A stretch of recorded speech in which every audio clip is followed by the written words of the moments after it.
Tuwing ganitong panahon nga ay ating ginugunita ang mahal na araw.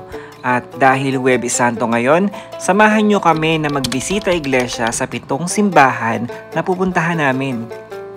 Habang ako nga ay nagdadrive ay ang dami naming mga nakitang mga nagpipinitensya.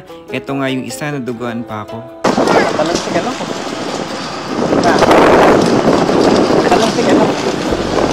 At habang ako'y nagdadrive ay may nakita ko isang grupo ng mga nagpipinitensya. Sa tapat nga ng simbahan ay sila'y mga nagsidapa para isagawa ang kanilang pamamanata. Ito ang tradisyon na isinalin sa mga bagong henerasyon na magpapatuloy sa paniniwala at pananampalataya ng isang nagpipinitensya. Ito ay sagradong debosyon para sa mga nananampalataya at naniniwala na sa pamamagitan ng kanilang pagpipinitensya ay sila ay mapapatawad ng ating Panginoong Hesus sa kanilang mga nagawang kasalanan. Kasama na rin dito ang kanilang mga kahilingan.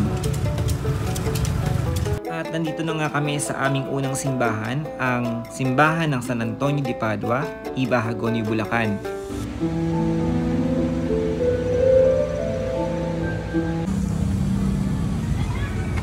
So magbibisita iglesia kami, kasama ko si Mama.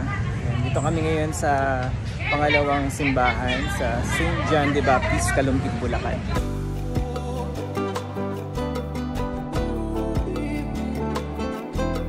Paglabas nga namin ng simbahan ay nakita agad namin tong mga nagkukumpulang mga tao. Ano kaya to? Ito yung tinatawag nilang karidad. O diba, nakapagsimba ka na, may palibre pang pagkain. Pwede mo makahingi na ulam.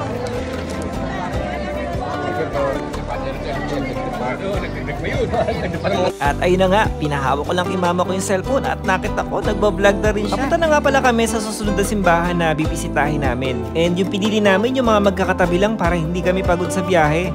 Hanggang alas 12 lang ng bisita iglesia. Late na nga kami, 7 PM na kami nakaalis.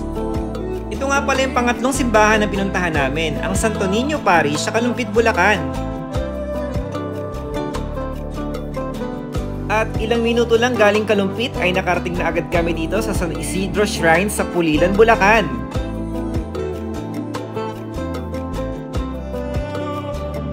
Paglabas nga namin ng simbahan ay nakita namin ang napakagandang life image na ito. Ito nga pala ay sinasama sa prosesyon tuwing Semana Santa at talaga naman napakakinang at napakaganda. So, dito kami ngayon sa simbahan ng Baliwag. And pangilan na natin ito, Ma? Pangilan simbahan na? 1, 2. Then after ng Baliwag, diretso na kami ng Malolos. Ito pang simbahan na pupuntahan namin. Para ka nasa heaven, no?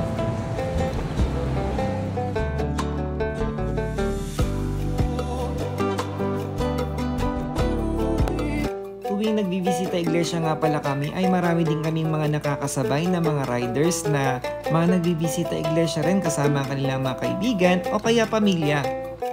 Pero asahan nyo, grabe, sobrang traffic. Dahil sa sobrang dami ng mga nagbibisita iglesia, advantage pa rin talaga na nakamotor tayo dahil hindi tayo naiipit ng traffic. Kami sa Santissima Trinidad, sa Malolos, Bulacan.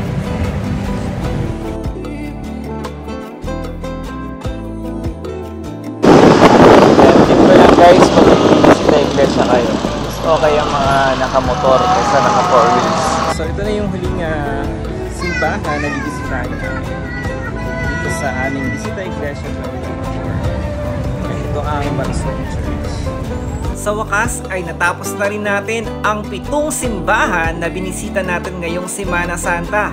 Kung nagustuhan nyo ang video na ito, don't forget to follow and subscribe.